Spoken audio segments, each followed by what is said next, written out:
Top 5 des meilleures voitures et les 5 pires. Marché européen. Vous cherchez une voiture fiable qui ne vous lâchera pas après 50 000 km. Ou au contraire, vous voulez éviter ces modèles qui transforment chaque trajet en cauchemar mécanique. Aujourd'hui, sur Hack de voiture, on vous dévoile les 5 meilleures et les 5 pires voitures du marché européen. Motorisation, consommation, version, on a épluché les rapports des organismes de contrôle tels que UTAC OTC, DEKRA, TÜV Report, Euro NCAP et Consumer Reports. Ensuite, on a analysé les avis des conducteurs et scruté les forums pour vous donner un classement 100% documenté. Certaines voitures de cette liste vont vous surprendre et je suis prêt à parier que l'une d'elles est peut-être déjà dans votre garage. Mais avant, n'oubliez pas de vous abonner à la chaîne et d'activer la cloche des notifications. Accrochez-vous, c'est parti pour les 5 meilleures voitures en 2025. Numéro 5, le Toyota RAV4 hybride. Vous cherchez un SUV hybride fiable? Le Toyota RAV4, apparu en 2018, est un tank. Ce n'est pas moi qui le dis, mais les chiffres. Avec un score de fiabilité de 83 selon Consumer Reports, il surclasse la concurrence. Sous le capot, un 2,5 litres hybride de 219 chevaux en AWDI ou une version hybride rechargeable de 302 chevaux pour ceux qui veulent de l'autonomie électrique. En mode hybride, il affiche une conso de 6 litres au 100 km. Et en hybride rechargeable, on tombe à 1 litre au 100 km. Sur le papier. En réalité, si vous ne le rechargez pas, ça grimpe vite. Côté confort, c'est du Toyota pur jus. Suspension souple, siège moelleux, une vraie routière. Mais niveau fun au volant, c'est pas un 3008. C'est pâteau, le rayon de braquage est énorme et le design intérieur date d'une autre époque. Malgré tout, il reste le meilleur choix pour ceux qui veulent de la fiabilité et des économies de carburant. Et vous, team hybride ou hybride rechargeable? Dites-nous en commentaire. Numéro 4, la Mazda MX-5. Si vous cherchez un roadster fiable, léger et fun à conduire, arrêtez tout. La Mazda MX-5, c'est LA référence. Depuis 1990, elle fait le bonheur des puristes. Et cette 4e génération ne déroge pas à la règle. Sous le capot, un 1,5 litre atmosphérique de 132 chevaux. Pas un monstre de puissance, mais un moteur joueur qui adore prendre des tours. La version 2 litres de 184 chevaux, plus nerveuse, a été sacrifiée sur l'autel des normes européennes. Dommage, mais ne vous fiez pas aux chiffres. Avec 975 kg sur la balance, cette MX-5 est un vrai kart. Avec 6,5 litres par 100 km, elle reste sobre. Propulsion, châssis affûté, suspension triangle superposée, cette voiture est un régal sur les routes sinueuses. Les modèles équipés d'amortisseurs Bilstein offrent encore plus de précision. Pointage fiabilité, 84 sur 100 selon Consumer Reports. Mais attention, certains râlent sur le levier de frein à main mal placé. Et si vous avez testé un CX-3 150 chevaux, oubliez. Un design intemporel, un plaisir de conduite unique et une fiabilité en béton. La MX-5, c'est le roadster à avoir, tant qu'il est encore disponible en Europe. Numéro 3, le Toyota RAV4 PHEV. Vous cherchez un SUV hybride fiable, économique et capable d'affronter le quotidien? Le Toyota RAV4 hybride rechargeable est un sérieux prétendant. Avec une autonomie électrique pouvant atteindre 98 km en ville, il vous permet de zapper la pompe à essence une bonne partie de la semaine. Et si vous devez partir loin, son moteur 2,5 litres essence, couplé à 2 blocs électriques, délivre 306 chevaux et vous propulse de 0 à 100 km/h en 6,2 secondes. Côté conso, Toyota annonce 1 litre par 100 km en cycle mixte WLTP. Mais en usage réel, comptez 6,5 à 7,5 litres par 100 km en mode hybride. Pas mal pour un SUV de 1,9 tonnes. Son système AWDI garantit une excellente motricité sur route glissante et son coffre de 520 litres reste généreux malgré la batterie logée sous le plancher. Concernant la fiabilité, le Toyota est le maître incontesté de l'hybride. Avec une note de 84 sur 100 sur Consumer Reports, le RAV4 PHEV fait partie des SUV les plus endurants du marché. Seul bémol, un tarif corsé, démarrant à 45 700 €. Mais avec les économies de carburant et les primes à l'achat, l'investissement est vite rentabilisé. Numéro 2, la Toyota Corolla. Si vous cherchez une voiture qui ne vous lâchera jamais, vous êtes au bon endroit. La Toyota Corolla, c'est le modèle qui traverse les générations, depuis 1966, sans broncher. Son secret ? Une mécanique éprouvée, une fiabilité à toute épreuve et une efficacité redoutable. Pas étonnant qu'elle soit la voiture la plus vendue au monde avec plus de 50 millions d'exemplaires écoulés. Sous le capot, plusieurs motorisations sont disponibles en Europe, mais les versions hybrides sont clairement les plus populaires. La 1,8 litre hybride de 140 chevaux et la 2 litres hybride de 196 chevaux offrent des consommations impressionnantes. 5,3 litres au 100 km en usage mixte, clim allumée et voiture chargée. Côté boîte, une transmission i-CVT qui privilégie la douceur à la sportivité. Le confort n'est pas en reste. 12 airbags, une flopée d'aide à la conduite et un châssis affûté pour avaler les kilomètres sans fatigue. Petit bémol, elle est un peu basse et son coffre de 371 litres est correct sans être exceptionnel. Cependant, côté fiabilité, c'est un véritable rock. Si vous voulez une voiture qui démarre tous les matins sans jamais vous ruiner en réparation, la Corolla est un bon choix. Numéro 1, le Toyota RAV4. Depuis 1994, le Toyota RAV4 domine la catégorie des SUV compacts. Mais ce n'est pas juste une question de popularité, c'est aussi une référence en matière de fiabilité. Consumer Reports lui donne un score de 86 et il surclasse la concurrence avec une longévité impressionnante. Sous le capot, le RAV4 ne plaisante pas. La dernière génération propose un 2,5 litres hybride de 222 chevaux en AWD avec une conso moyenne de 6,8 litres au 100 km.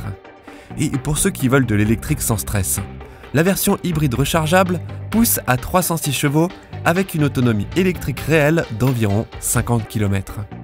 Le tout avec un système hybride Toyota connu pour être indestructible. Côté confort, un amortissement doux, un intérieur spacieux et une finition robuste. Bon, l'écran multimédia fait un peu vieillot et le moteur peut grogner en forte accélération. Mais en échange, vous avez un SUV qui encaisse les kilomètres, sans souci de FAP ni de courroie de distribution. Bref, si vous cherchez un SUV fiable qui vous ne lâchera pas au premier virage, le Toyota RAV4 est clairement le choix sûr. Chers passionnés d'auto, il est grand temps de découvrir le top 5 des pires voitures en Europe en 2025. Vous risquez d'être surpris, alors pensez à vous abonner si ce n'est pas déjà fait. C'est parti. Numéro 5, la Renault Laguna 2007 à 2010. Elle avait tout pour plaire, du confort, de l'espace, un look sympa, mais voilà, la Renault Laguna 2 s'est forgée une réputation catastrophique. Pourquoi ? Parce que sous son capot et dans son habitacle, c'est un festival de panne. Déjà, l'électronique, c'est le cauchemar. Système de navigation capricieux, climatisation en panne un jour sur deux, carte de démarrage ultra fragile, et je ne parle même pas des bugs du tableau de bord. Mais le pire, c'est sous le capot. Si vous optez pour un diesel 1,9 litre DCI, croisez les doigts. Turbo fragile, vanne EGR qui s'encrasse, boîte 6 vitesses sujette aux casses, bref, c'est pas glorieux. Même les essences ne sont pas épargnées, avec les bobines d'allumage faiblardes, notamment sur le V6. Renault a tenté de rectifier le tir avec le restylage de 2005. Et effectivement, les modèles après cette date sont bien plus fiables. Mais trop tard, le mal était fait. Aujourd'hui, une Laguna 2 en occasion, c'est bradé. Un modèle post-2005 peut être une bonne affaire, si vous évitez les premières années de production. Numéro 4, Citroën C4 Picasso 2006 à 2013. Sur le papier, le Citroën C4 Picasso a tout pour plaire. Un monospace spacieux, confortable et bourré de technologies pratiques. Mais une fois sur la route, c'est une autre histoire. Sous le capot, on retrouve plusieurs motorisations. du 1,6 L HDI 110 chevaux jusqu'au 2 litres HDI 138 chevaux, en passant par le 1,6 L VTI 120 chevaux essence. Le problème ? Le 1,6 L HDI est un cauchemar mécanique. Turbo fragile, injecteur capricieux, consommation d'huile excessive, un cocktail explosif qui peut vous coûter une fortune en réparation. Quant au 1,6 L VTI, sa pompe à eau fuit et son calorstat est aussi fiable qu'une météo d'avril.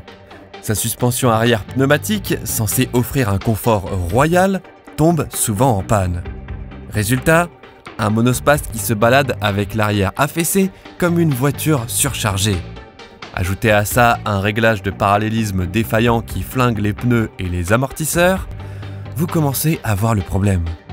Côté électronique, c'est la loterie.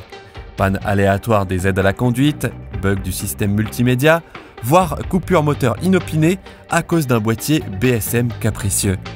Bref, si vous cherchez un monospace fiable, passez votre chemin.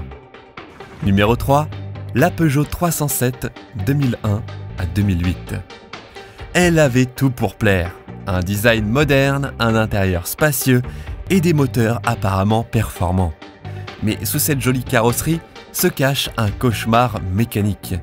La Peugeot 307, vendue entre 2001 et 2008, a fait pleurer plus d'un propriétaire. Et leur banquier aussi. Le gros problème ? Le moteur. Il surchauffe comme une cocotte minute laissée trop longtemps sur le feu. Résultat, joint de culasse qui lâche, radiateur en PLS et facture qui s'envole. Son système de distribution est une vraie bombe à retardement. Si vous n'y faites pas attention, il peut lâcher et entraîner des dégâts irréversibles au moteur. Traduction : un passage obligatoire chez le garagiste avec un devis qui fait mal. Les versions diesel HDI 1,6 L et 2 litres sont particulièrement concernées. Et si vous pensiez que l'essence était fiable, détrompez-vous. Les versions 1,6 L 16V et 2 litres 16V connaissent des problèmes d'allumage et d'injection. Ajoutez à cela des pannes électriques aléatoires, des bruits de train avant et une direction parfois capricieuse, et vous obtenez une voiture qui risque de vous ruiner en réparation. Numéro 2, l'Opel Astra 2004 à 2009. Moteur diesel bruyant et peu endurant, électronique capricieuse, boîte de vitesse fragile et une suspension qui vous fait sentir chaque nid de poule comme une attaque personnelle. Côté fiabilité, c'est un festival de galères. Vous aimez les surprises ? Attendez-vous à voir vos feux s'éteindre quand vous mettez vos essuie-glaces ou à lutter avec un démarrage aléatoire les matins d'hiver. Niveau confort, ce n'est pas le mieux. Insonorisation légère, finition fade, visibilité arrière compliquée. Et si vous avez la version cabriolet Twin Top, il faut entretenir les joints de toit sous peine de finir avec une piscine intérieure. Ah, et le FAP, il se régénère avec un panache de fumée qui fera croire à vos voisins que votre voiture est en feu. Une voiture qui peut sembler tentante en occasion, mais dont les coûts d'entretien risquent vite de plomber votre budget. À moins d'aimer jouer au mécano, passez votre chemin. Numéro 1, la BMW Série 1 2004 à 2011. À première vue, propulsion, moteur dynamique, finition premium, tout y est. Mais en réalité, cette compacte allemande cache bien son jeu.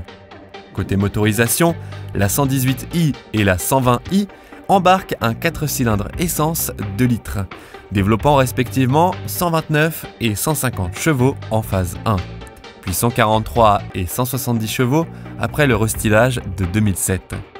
Avec une boîte manuelle 6 rapports, la 120i file à 220 km/h et abat le 0 à 100 en 8,7 secondes. Prometteur, oui, mais gare aux désillusions. La série 1 traîne une réputation de fiabilité désastreuse. Direction flottante, suspension capricieuse, panne électronique en pagaille, les commandes de fenêtre, le système multimédia et même l'ESP peuvent tomber en rade. Ajoutez à cela des soucis d'injecteurs et de bobines sur les blocs essence et l'addition peut vite grimper. À l'achat, comptez dès 4 000 € pour une 118i bien usée et jusqu'à 8 000 € pour un modèle sous les 100 000 km. Un bon plan ? Peut-être si vous êtes prêt à affronter ces caprices. Et voilà pour ce top des voitures à privilégier et celles à fuir en 2025. Vous savez maintenant où mettre votre argent et où surtout ne pas le mettre. Si l'automobile est votre passion, abonnez-vous. Hack de voiture, c'est la chaîne des vrais mordus. À très bientôt.